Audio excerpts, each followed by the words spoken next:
इधर पता नहीं क्या भारतीय जनता पार्टी को हो गया है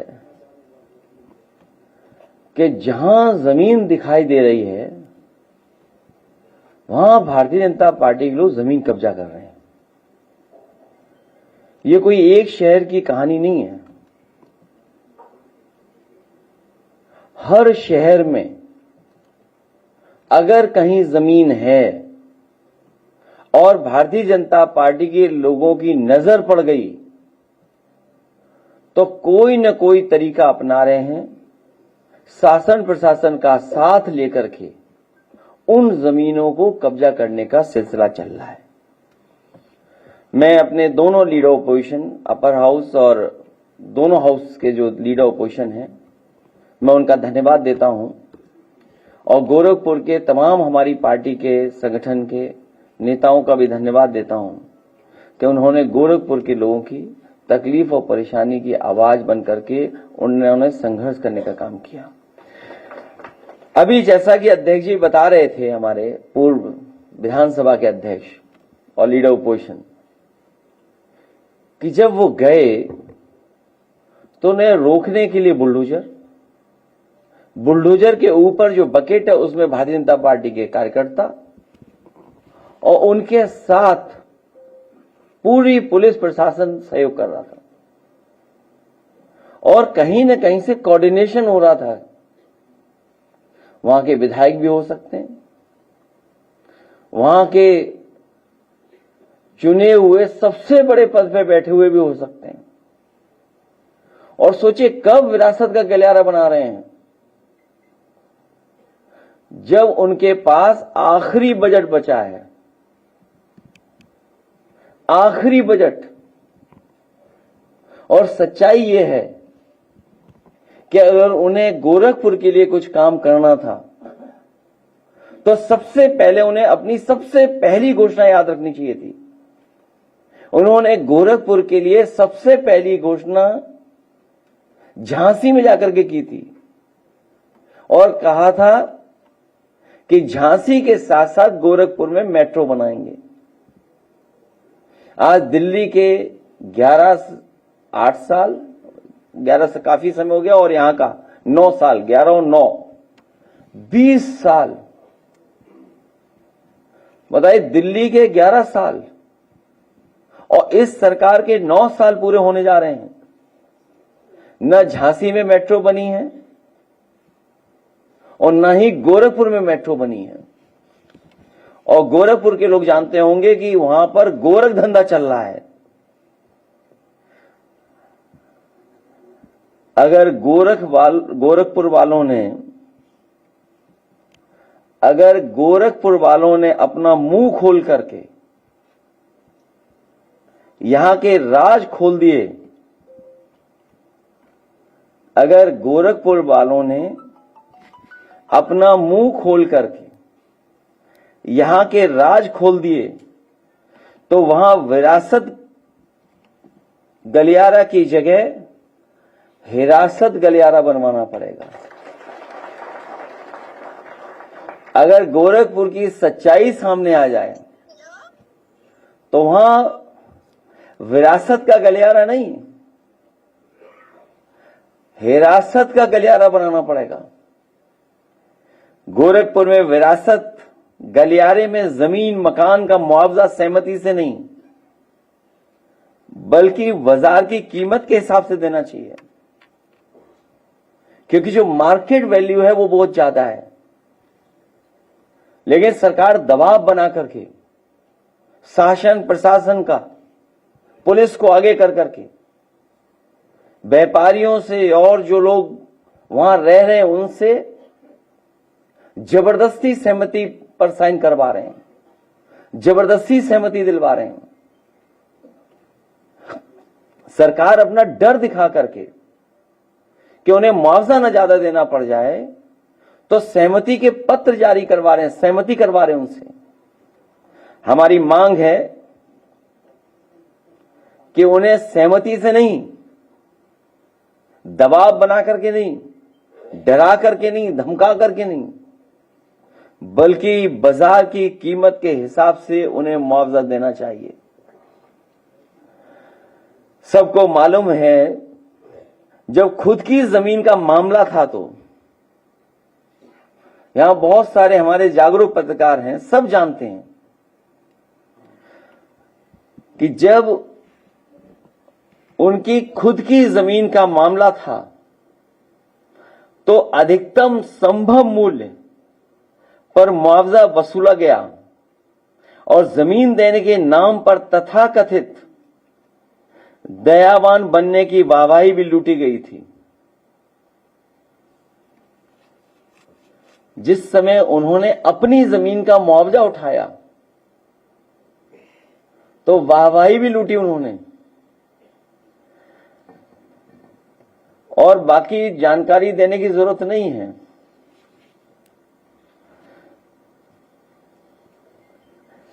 कि कितना मुआवजा उन्होंने उठाया होगा। सच्चाई तो यह है कि कॉरिडोर के नाम पर एक बहुत बड़ा भाजपाई लूट तंत्र सक्रिय है, जो तरह तरह के बहाने करके आसपास के लोगों की जमीन औने पौने दाम में ले लेते हैं और बाद में ऊंचे दामों में बेच देते हैं, और या फिर उनसे दबाव बना करके जमीन छीन करके उस पे कैसे ज्यादा मुनाफा कमाएं, कारोबार करने का काम कर रहे हैं। इस खेल में कुछ गिने चुने भाजपाई मलाई काट लेते हैं, लेकिन स्थानीय जनता के साथ धोखा हो रहा है। उनके हाथ खाली रह जा रहे हैं और वो अपने को ठगा महसूस करते हैं। इसलिए अयोध्या और प्रयागराज में भाजपा लोकसभा हारी और बनारस में हारते हारते बची है। अब अगला नंबर मथुरा और गोरखपुर का है। और एक बात तो इतने दिनों में सब जान गए हैं कि भाजपा के लोग किसी के सगे नहीं हैं। केवल गोरखपुर में गोरख धंधा नहीं चल रहा है, वो गोरख धंधा की जो आदत थी वो लखनऊ में भी दिखी।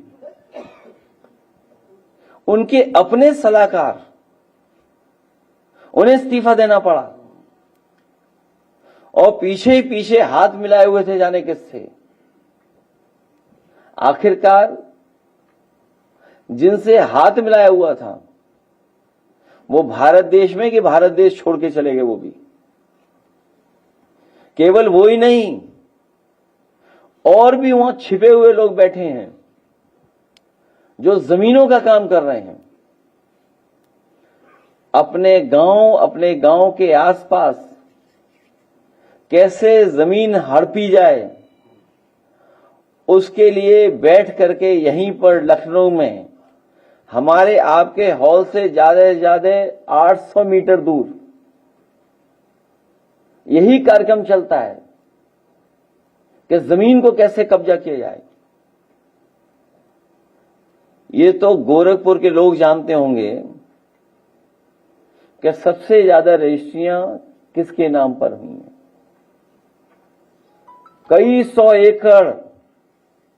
कई सौ एकड़ जमीन छीनी जा चुकी है। दबाव बना करके सस्ते पैसे में गरीबों से रजिस्ट्री कराई जा चुकी है। जो लोग पूरे प्रदेश का भ्रष्टाचार किए खुलासा करते फिरते हैं, उन्हें अपने नाक के नीचे गोरख धंधा नहीं दिखाई दे रहा है। और इसलिए नहीं दिखाई दे रहा है क्योंकि उस गोरख धंधा में वो खुद या उनके लोग जो बहुत ही खासम खास हैं वो शामिल हैं। क्योंकि उन्हें जमीन के साथ साथ सोने से भी बहुत प्यार रहे। केवल ये जमीन का मामला तो है ही है। फर्जीवाड़ा गोरख धंधा Sisodia nursing and paramedical college में भी हुआ है, जहां कई सौ बच्चे घूम रहे, उन्हें डिग्री कहां मिलेगी, उनकी फीस जमा हुई थी, डिग्री मिलेगी कि नहीं मिलेगी। अभी सुनने में आया है, सच्चाई क्या है, शायद उत्तर प्रदेश के मुख्यमंत्री ने रिकॉर्ड बनाया होगा अपने गृह जनपद जाने का। कोई मुख्यमंत्री इतना अपने गृह जनपद नहीं गया होगा जितना ये मुख्यमंत्री जी गए हैं। जनता दरबार लगता है, जनता दरबार लगता है, जनता की सुनवाई होती है, लेकिन उसके बावजूद भी सुनने में आया है कि 17 साल की नाबालिग यूट्यूबर के साथ रेप की घटना हुई है। अखबारों में भी छपा है और बहुत ही करीब व्यक्ति है भारतीय जनता पार्टी का ये, जिसने घटना की है। हालांकि उस मामले में आपसे बेहतर कोई नहीं जानता कि भाजपा क्या क्या कर रही है।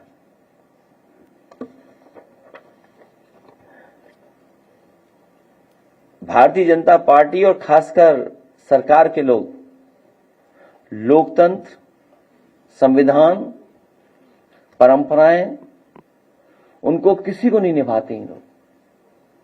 क्या आप कल्पना कर सकते हैं 2 हाउस के सबसे सीनियर लीडर्स विपक्ष के वो जाएं और उन्हें रोका जाए और प्रशासन नहीं रोक रहा, प्रशासन के साथ साथ भारतीय जनता पार्टी के लोग रोक रहे हैं।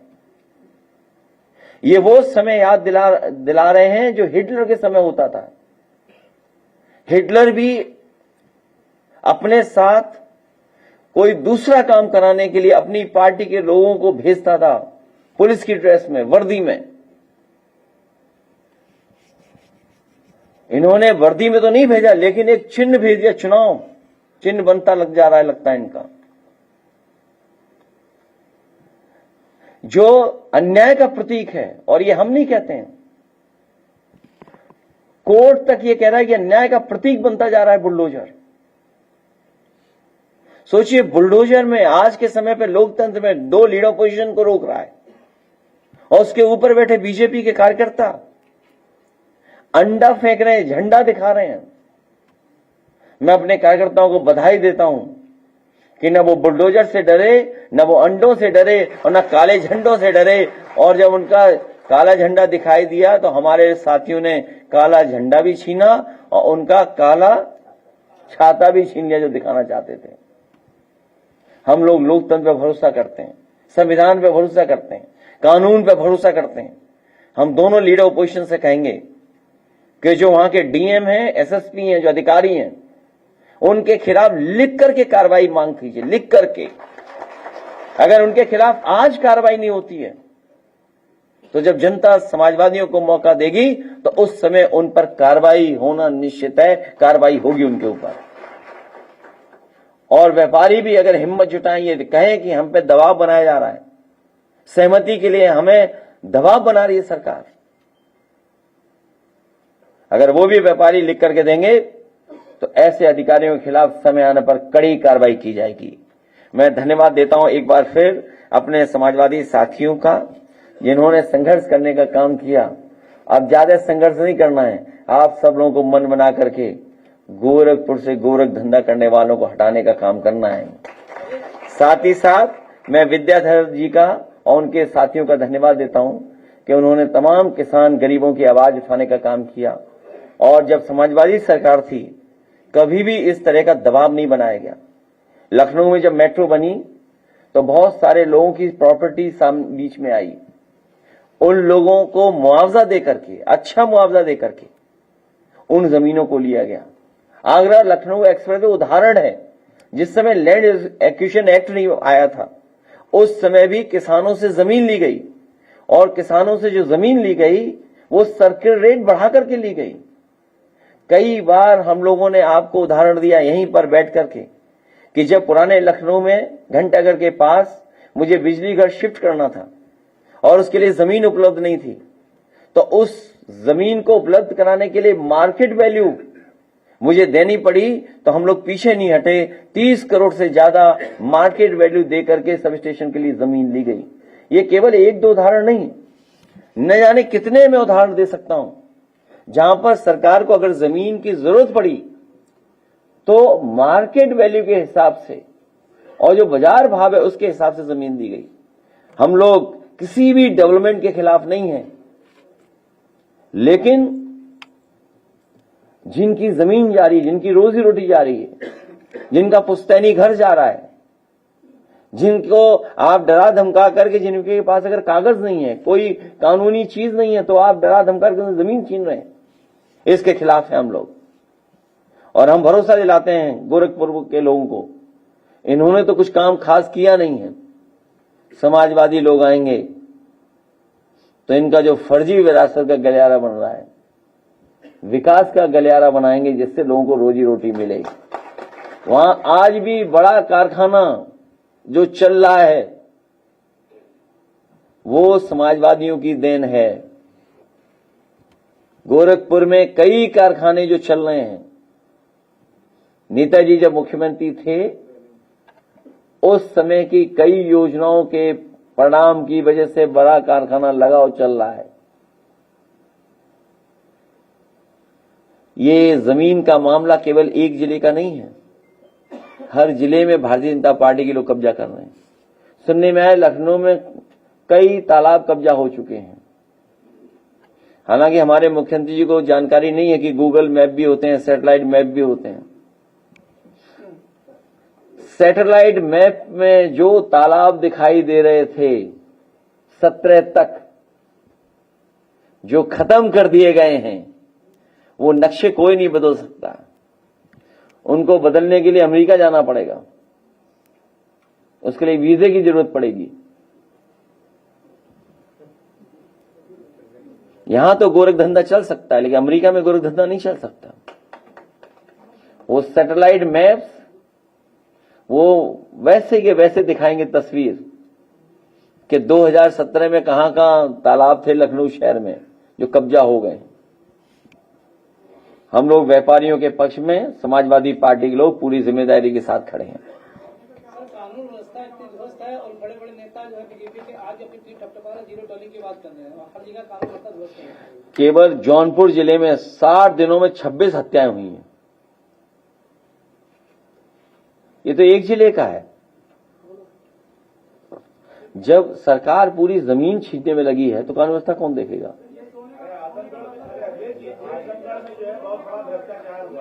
सोना बहुत कीमत बढ़ती जा रही है, उसका कारण कुछ लग रहा है कि जिन्हें जमीन से प्यार है उन्हें सोने से भी प्यार है। आजमगढ़ में जो है भ्रष्टाचार पूरा बीजेपी के जो जिलाध्यक्ष है उन्होंने बोला है, कहा कि स्वास्थ्य विभाग में सीएमओ जो है पहले तो ये सब नर्सिंग होम है, आउटसोर्सिंग पे जितने लोगों की इनकी भर्ती कर रहा है, पैसे ले लेके कर रहा है।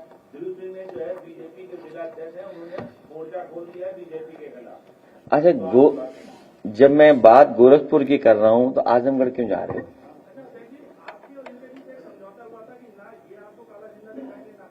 किसने कहा झंडा दे समझौता हुआ था?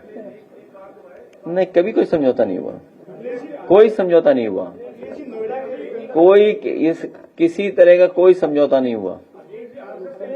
नहीं, वो तो विरोध करने का एक तरीका है।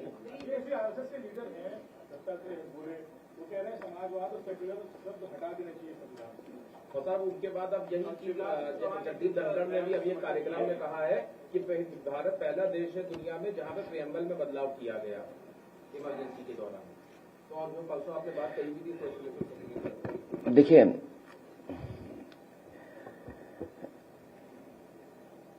ये बहस बहुत पुरानी है। जो लोग आरक्षण को हटाना चाहते हैं, जो लोग आरक्षण के विरोधी हैं, जो लोग संविधान के विरोधी हैं, वो सीधे ये न कह करके वो सेकुलर और सोशलिज्म के खिलाफ बोलते हैं।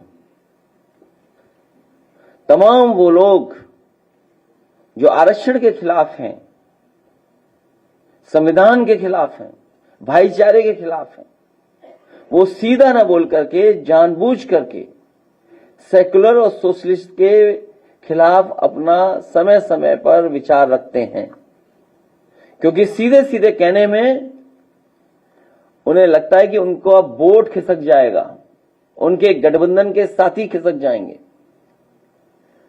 और जिस समय भारतीय जनता पार्टी का गठन हुआ था, हालांकि हमारे मुख्यमंत्री जी बीजेपी के सदस्य नहीं हैं, वो केवल चुनाव के लिए सदस्य बनते हैं। चुनाव चिन्ह पाने के लिए सदस्य बनते हैं। आप में से सब जानते होंगे बीजेपी के सदस्य कब बने मुख्यमंत्री जी? वो तो केवल चुनाव के लिए हैं।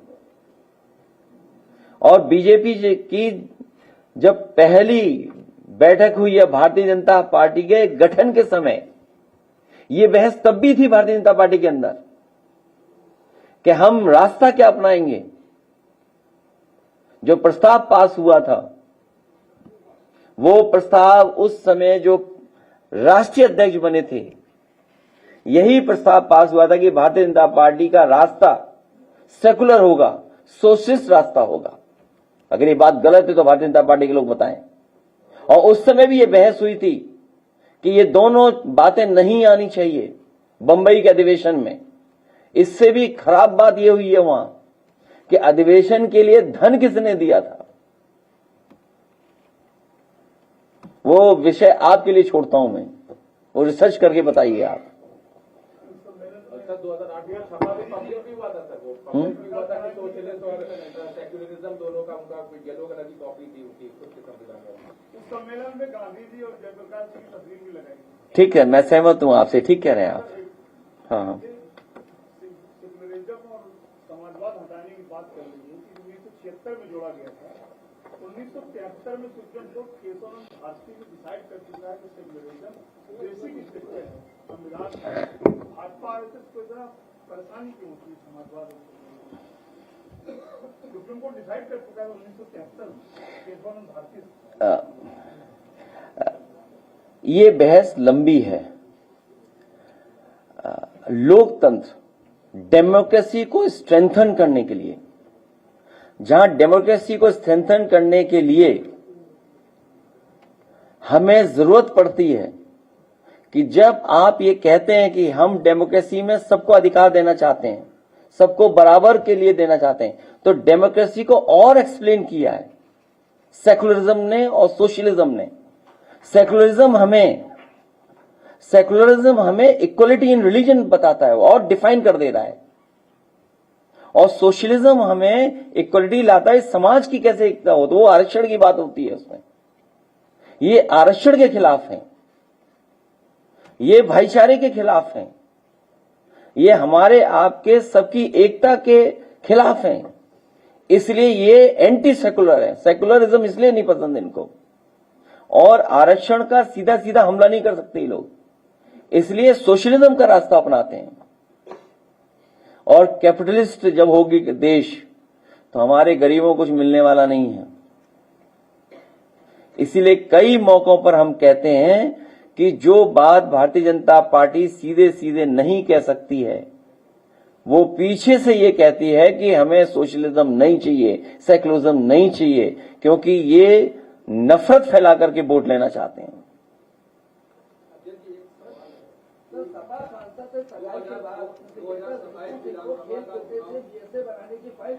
मैं आपसे जानना चाहता हूं कि गोरखपुर का इतना महत्वपूर्ण मसला है जहां पर व्यापारियों की जमीनें छीनी जा रही हैं, अपने लोगों को लाभ पहुंचाया जा रहा है, जब मुख्यमंत्री जी अपने ही क्षेत्र में जहां से चुने गए हैं या अपने ही गृह जनपद के लोगों को न्याय नहीं दिला सकते, तो उत्तर प्रदेश जनता को कौन सा न्याय मिलेगा?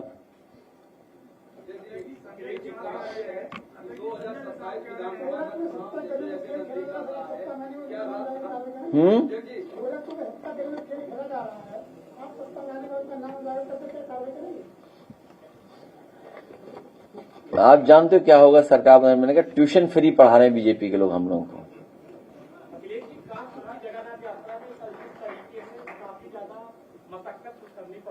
उसके बाद जब मुख्यमंत्री में बात आती है तो पूरे मामले को आप कैसे देखते हैं? किस चीज को? जगन्नाथ यात्रा में जिस तरीके से कल किया गया हंगामा, वहां क्यों जा रहे हो? उन्नाव में देखो आप क्या हुआ। उन्नाव में सुनने में आया घटनाएं बहुत हुई हैं, तो लॉ एंड ऑर्डर क्या है? जब धार्मिक यात्राओं को भी सुरक्षा नहीं दे पा रही सरकार।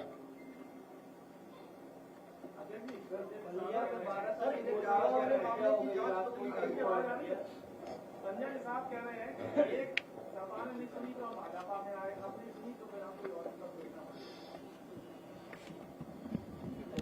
वो जीतने वाले दल के तरफ भाग सकते हैं, और ऐसे लोगों का कोई भरोसा नहीं है। यहां बैठे थे मेरे बगल में, 2 घंटे बाद छोड़ के चले गए थे हमें।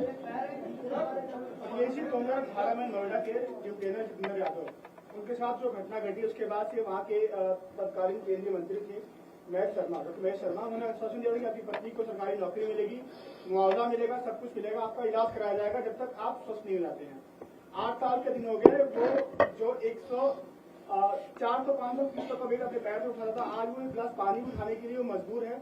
उसके महीने का खर्चा 30 से 40 रुपए आता है, उसके पास कुछ भी आमदनी का साधन नहीं है, पिताजी की तबीयत खराब रहती है।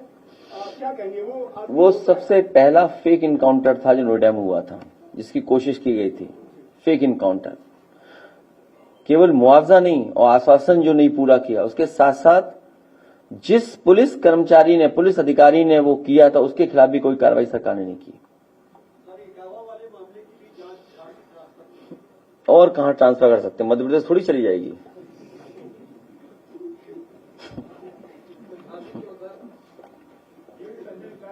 उसमें भारतीय जनता पार्टी और आरएसएस के लोगों ने जाकर के उस घर परिवार के लोगों को बिगाड़ा है। आप जानकारी करिए। और कथा ये पहली बार उस गांव में नहीं हुई, पहले भी जिन्होंने कथा की थी वो किस जाति के थे, अगर ये सवाल उठता है तो।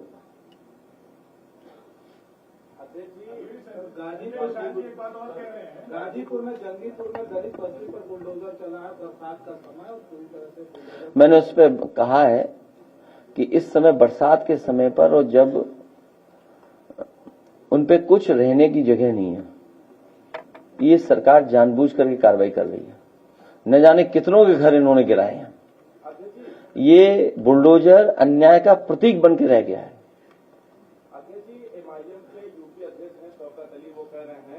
कथावाचक किताब वालों को बुला लिया, अलीगढ़ में जिन लोगों को मारने की कोशिश की गई, जान से उन लोगों को अखिलेश यादव अपने यहाँ क्यों नहीं बुलाया? हमारी पार्टी के लोग गए थे वहां, हमारी पार्टी के लोग गए थे वहां। क्यों गोरखपुर का मुआवजा नहीं मिलने दोगे व्यापारियों को?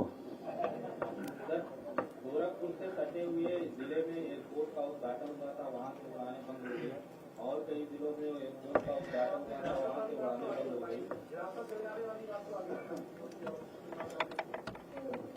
हमारे यहाँ फुब्बारे भी चोरी हो गए हैं, कहीं गोरखपुर में तो नहीं लग गए हैं? नहीं, दुख इस बात का है कि गोरखपुर का सर्किट रेट बढ़ा ही नहीं है। और जब जमीन लेनी थी अयोध्या में, उस समय भी सर्किट रेट नहीं बढ़ा। जब बीजेपी के लोगों ने जमीन ले ली, उसके बाद सोचिए 200% सर्किट रेट बढ़ गया। इसका मतलब ये मुनाफा किसको पहुंचा रहे हैं? इसी तरह गोरखपुर में ये जमीन जब अपने लोगों को ये दिला देंगे, उसके बाद फिर सर्किट रेट बढ़ा देंगे। विधानसभा का चुनाव जैसे नजदीक आ रहा है, क्या राष्ट्रवाद बनाम जातिवाद की लड़ाई आगे देखी जाएगी? क्योंकि कुछ लोग कह रहे हैं हम राष्ट्र के साथ हैं, कुछ लोग कह रहे हैं ये जात को बढ़ावा दे रहे हैं, तो ये किस दिशा में जा रहा है ये क्रम? वो लोग जातिवादी हैं जिन्होंने भगवान श्री राम जी की जाति बताई, वो बहुत घोर जातिवादी लोग हैं।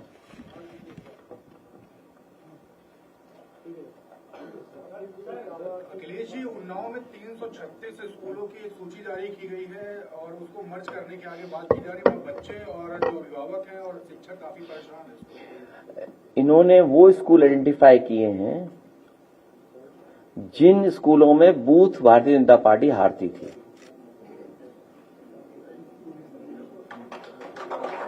इन्होंने वो स्कूल आइडेंटिफाई किए हैं जिन बूथों पे भारतीय जनता पार्टी हारती थी।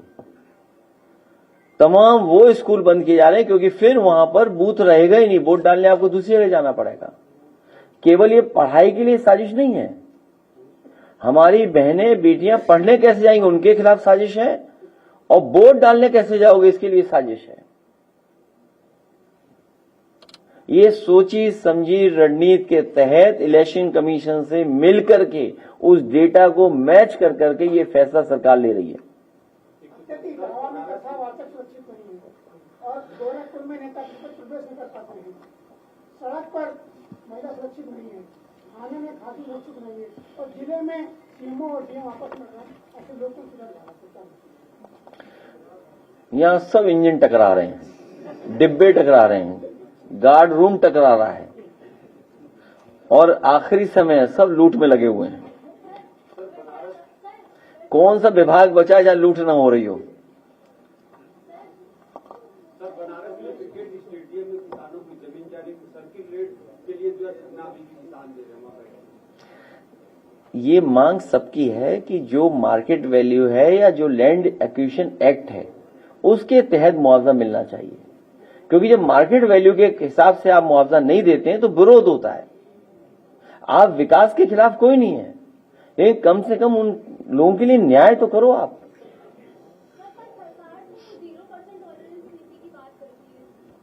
अब गोरखपुर में एक बेटी के साथ क्या घटना हुई है सोचिए आप।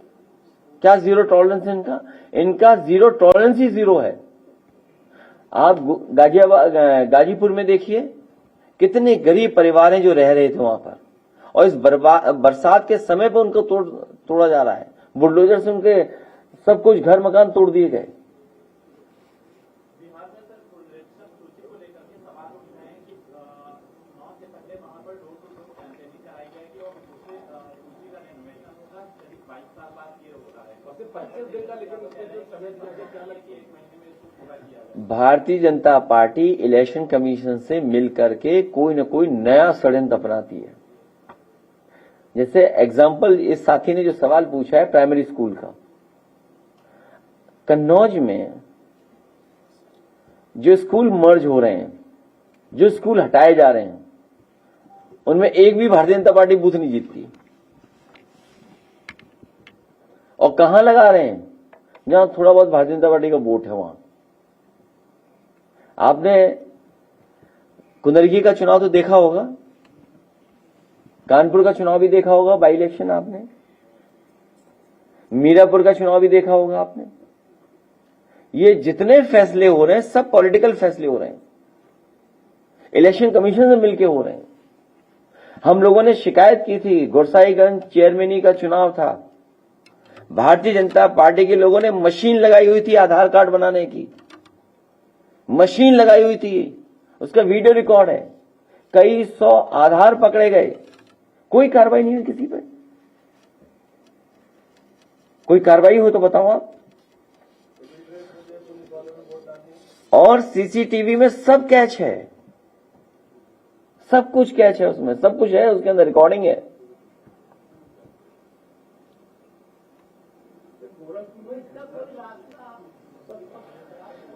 अभी जैसे हारे फिर हारेंगे, अभी तो हारे ये लोग, इसीलिए घबराए हुए हैं ये लोग, इसीलिए नया नया तरीका अपनाते हैं, नया षड्यंत्र अपनाते हैं। अच्छा सर, एक बात और सुनने में आया कि गोरखपुर में सबसे ज्यादा भू माफिया वो सक्रिय है। जब मुख्यमंत्री जी गोरखपुर में रहते हैं तो और सक्रिय हो जाते हैं।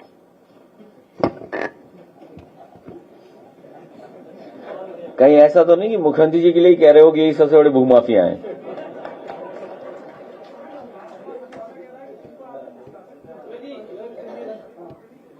क्या चीज?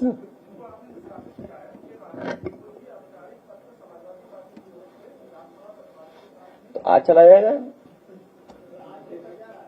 आज चला जाएगा, पत्र में क्या है? सर, बलिया आप पर बड़ा भरोसा करता है। बलिया में गोलू यादव की हत्या हुई, 12 साल का बच्चा था, उसको रात में मार दिया गया चाकू से गोद करके, और वहां के सांसद भी आपके पार्टी से और वहां विधायक भी आपके पार्टी से। उस परिवार को न्याय मिले और जिसने भी घटना की है उसके खिलाफ कड़ी से कड़ी कार्रवाई हो। केवल जौनपुर का मैंने आपको बताया था कि 60 दिन में कितनी हत्या हुई है सोचिए। और उत्तर प्रदेश न केवल हत्याओं में बल्कि दलितों के खिलाफ अन्याय में, महिलाओं की सुरक्षा को लेकर के सबसे ज्यादा उत्पीड़न अन्याय महिलाओं के साथ हो रहा है। और वो आंकड़े सरकार के बता रहे हैं, एनसीआरबी के आंकड़े बताते हैं। जौनपुर के अकेले में 60 दिनों में 26 हत्याएं। सोचिए आप, कल्पना कीजिए।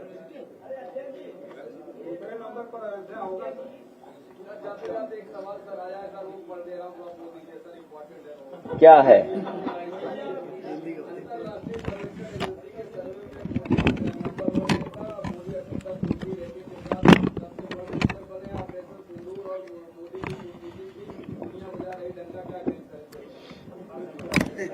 ये व्हाट्सएप यूनिवर्सिटी से फॉरवर्डेड मैसेज आया इनके पास, और डंका तो तब बजता नजर आया जब प्रेस का स्थान भी नंबर 1 हो दुनिया में। आप लोग कहां खड़े हो? हैं? 152 में। सोचिए आप खुद कहां खड़े हो? आप क्यों डंका बजने वाले के पक्ष में बोल रहे हो आप? अच्छा नहीं, ठीक है।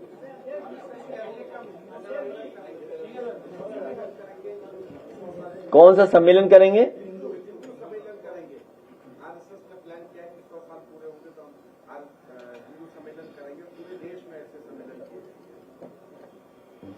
अब उनका कार्यक्रम है तो क्या कर सकते हैं हम लोग इसके लिए? नहीं, जिनके पास जमीन है उन्हीं के पास सोना है। नहीं, सोने में यह है कि इधर रेट बहुत बढ़ गया है, और सोना सोचिए कहां पहुंच गया है। सोना कहां पहुंच गया सोचिए आप। तो कुछ लोगों को पता है कि मुनाफा कहां पर है, मुनाफा कहां पर है और कहां रखा जा सकता है मुनाफे का। और जहां तक सोने का सवाल है, मैंने आपसे कहा कई प्रतिमाएं जो समय समय पे हम लोगों ने महापुरुषों की सोने की बनाने का फैसला लिया है। इसी गोमती रिवर फ्रंट पे आप देखेंगे कि कई महापुरुषों को सम्मान में हम लोग प्रतिमाएं लगाएंगे।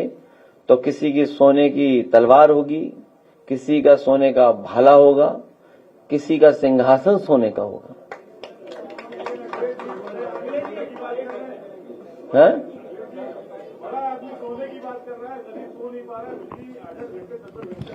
जो बिजली मंत्री बने हैं वो बनाए भी इसीलिए गए हैं जिससे कि बिजली विभाग बेचा जा सके।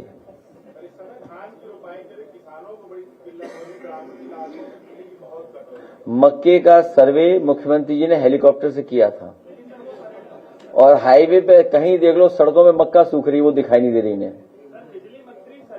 केवल यही नहीं बेचा इन्होंने, अभी सुनने में आया है प्लांट चलाने के लिए, कन्नौज का प्लांट चलाने के लिए, आपका कानपुर का प्लांट चलाने के लिए जिसके सबसे ज्यादा बजट उत्तर प्रदेश सरकार में समाजवादियों ने दिया, और अंबेडकर नगर का फॉर्डर का जो उनका जानवरों का उसके लिए जो प्लांट लगा था वो भी सरकार ने अपने हाथ से हटाकर दूसरे को दे दिया, सोचिए, चलाने के लिए। राजभर जी ने कहा है कि जो जिसकी जाति है वो काम करना चाहिए। केशव प्रसाद मौर्य जी की जाति पर बोला कि मौर्य समाज का आलू घंटा होना चाहिए। क्या? मौर्य समाज से तो आलू घंटा होना। ये भी कहा कि यादव जब ब्राह्मण का काम करने लगेगा। उनका नाम है ओपी राधभर। वो अपना दल बदलने के मूड में होंगे, गठबंधन बदलने के मूड में होंगे। जब गठबंधन उन्हें बदलना होता है तो वो खिलाफ बोलते हैं किसी के। किसानों की समस्याएं बताई, व्यापारी की बताई कि भाई ये समस्या उनकी जमीनें ली जा रही हैं, तो आप ये भी क्लियर करिए ना उनको कैसे न्याय दिलाएंगे आने वाले समय में। कोई भी सुझाव सरकार को नहीं देंगे, कोई भी सुझाव हम सरकार को नहीं देंगे। 1 साल बाद 1.5 साल बाद जब सरकार बनेगी तो अच्छे काम करेंगे। अरे आप वो दिखाई नहीं था, सब अच्छे काम किए समाजवादियों ने।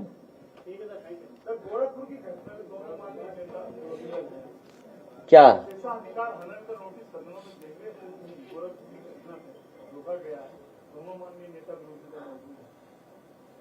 वो तो नोटिस देंगे ही दोनों, क्यों नहीं देंगे नोटिस? जब अधिकारियों के खिलाफ कार्रवाई के लिए बोल दिया है तो नोटिस तो जाएगा ही जाएगा। आप लीडर पोजीशन कैसे रोक सकते, सोचिए आप। लीडर पोजीशन को रोक रहे हैं, सोचिए आप।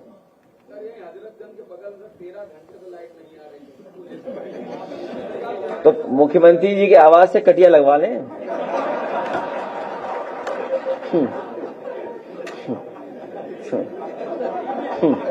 उनके यहाँ तो 24 घंटे आ रही होगी।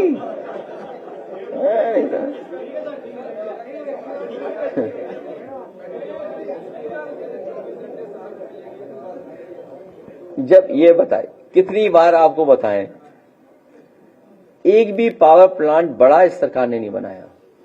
सोचिए उत्तर प्रदेश की जनता के साथ कितना बड़ा धोखा है। एक भी बड़ा पावर प्लांट उत्तर प्रदेश और दिल्ली की सरकार ने मिलकर के नहीं अभी तक लगाया है, न पूरा कर पाए हैं। जो भी प्लांट बड़े समाजवादी सरकार में लगे थे, उन्हीं की वजह से बिजली उत्तर प्रदेश में आ रही है। चाहे वो ललितपुर का हो 3x660 super critical thermal plant, चाहे हरदोईगंज का हो सुपर क्रिटिकल थर्मल प्लांट, चाहे पनकी का थर्मल प्लांट हो सुपर क्रिटिकल, चाहे आपका एटा का हो, चाहे आपके इलाहाबाद के हो 12 के, तो ये तमाम बिजली के कारखाने समाजवादी सरकार के समय पर लगे थे। वही बिजली उपलब्ध उत्तर प्रदेश को हो रही है। न केवल पावर प्लांट लगे थे, बड़ी बड़ी ट्रांसमिशन लाइंस लगी थी और आपकी ग्रिड को जोड़ने के लिए बड़ा फैसला लिया था। आपके डिस्ट्रीब्यूशन में बड़े काम हुए थे। जब इस सरकार ने मन ही बना लिया है कि पूरा बिजली विभाग बेच देंगे, इसीलिए बिजली नहीं दे रहे हैं। कमी इनकी खुद की है और ये थोप रहे हैं अधिकारियों पर, जो इंजीनियर्स हैं और कर्मचारी उन पर। मुख्यमंत्री की बात दावा कर रहे हैं कि हमने 2017 के बाद अब तक 10,000 मेगावाट बढ़ा। उनसे पूछ लो कि एक पावर प्लांट कौन सा लगाया आपने। नहीं, आप रिकॉर्ड मत देखिए, गूगल कर लीजिए, चैट जीपीटी पे से पूछ लीजिए। मोबाइल चल रहा है कि नहीं चल रहा है, चैट जीपीटी पे पूछिए। है चलो, अभी तो रॉन्ग इन्फॉर्मेशन नहीं दे रहा है चैट जीपीटी, अभी तो ठीक इन्फॉर्मेशन देगा। कोई बड़ा बिजली कारखाना नहीं लगाया। कभी नाम सुना उनके मुंह से कहते हुए कुछ?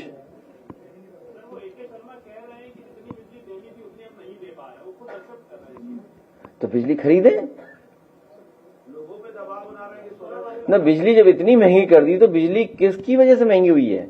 मतलब कितनी महंगी बिजली है आजकल।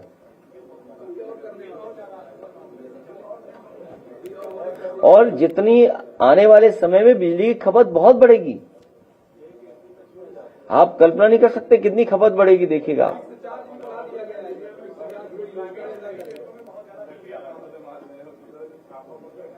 इतना सब कुछ बिगाड़ दिया है कि सुधारने में भी न जाने कितना समय लगेगा। 9 साल में इन्होंने 20 साल का बिगाड़ दिया सब कुछ।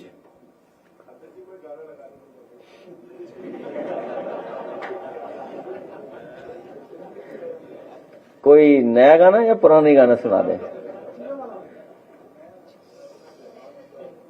नहीं, इतनी सीरियस बात हो रही है। सोचिए, चल के आए हमारे चंदौली के, बंदरगाह बना रहे हैं, मतलब पानी तो है नहीं, चलेगा कहां पानी का जहाज? वो कहां से चला लोगे? कोई आपके ड्रेजिंग नहीं है, कोई प्रॉपर इंफ्रास्ट्रक्चर नहीं है। बस अपने लोगों को ठेका मिल जाए, कमा लें, बस इसलिए काम हो रहे हैं। आप खुद सोचिए, गंगा साफ हो गई क्या? और पानी खत्म हो गया नदियों में, देखिएगा अभी आप। अभी तो चलो बारिश है तो पानी दिखेगा, लेकिन जब पानी नहीं रहता तो कैसे चलाओगे आप पानी का जहाज?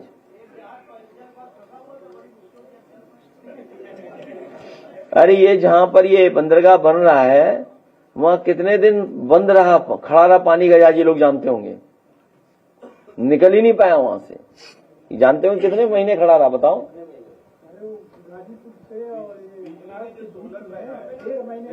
1 महीने से ज्यादा खड़ा रहा, 1.5 महीना खड़ा रहा, सोचिए आप।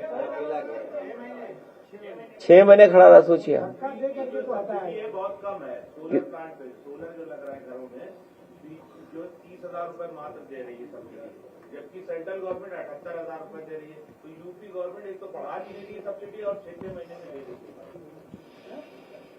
सरकार अपना बजट और डाले, इसमें बजट और बढ़ाए जिससे सब्सिडी दे सके।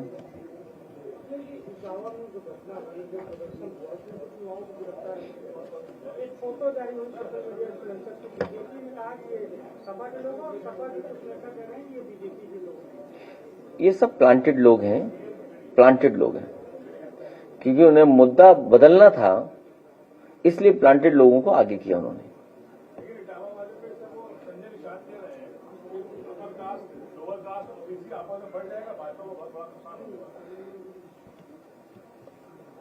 मैं प्रेस के लोगों का धन्यवाद देता हूं